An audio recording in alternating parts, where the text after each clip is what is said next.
Hi friends, Suja Susan terrace గార్డెన్కి స్వాగతం. ఈరోజు వీడియో మందారం మొక్క, అదేనండి ఎర్ర మందారం మొక్క.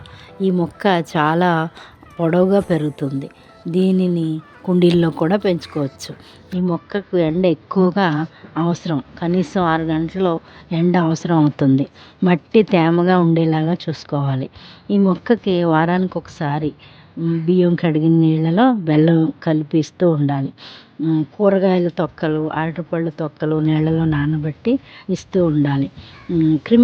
క్రిమికీటకాలు రాకుండా, తెగుళ్ళు రాకుండా మజ్జిగ నీళ్ళు 15 రోజులకు ఒకసారి స్ప్రే చేయాలి. ఎండిపోయిన ఆకులను, కొమ్మలను తొలగిస్తూ ఉండాలి. అప్పుడు గుబురుగా పెరుగుతుంది. కొమ్మలతో కూడా ఈ మొక్కను పెంచుకోవచ్చు. ఈ విధంగా జాగ్రత్తలు తీసుకుంటే కొమ్మకు పువ్వులు అందంగా పూస్తాయి. 5 రేకులతో చాలా అందంగా ఉంటాయి.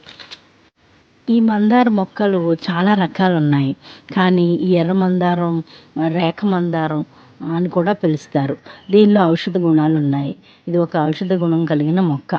దీని ఆకులు, పువ్వులు ఎండబెట్టి కొబ్బరి నూనెలో వేసి కాసి వడకట్టుకుని జుట్టుకు రాసుకుంటే జుట్టు బాగా పెరుగుతుంది. ఎర్ర మందార మొక్క ఔషధ గుణాలు కలిగిన మొక్క, ఉపయోగకరమైన మొక్క. దీని పువ్వులు అందంగా, ఆహ్లాదకరంగా ఉంటాయి.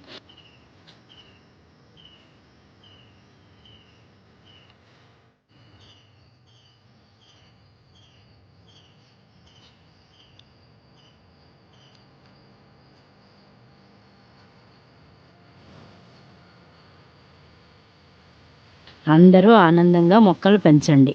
Thanks for watching.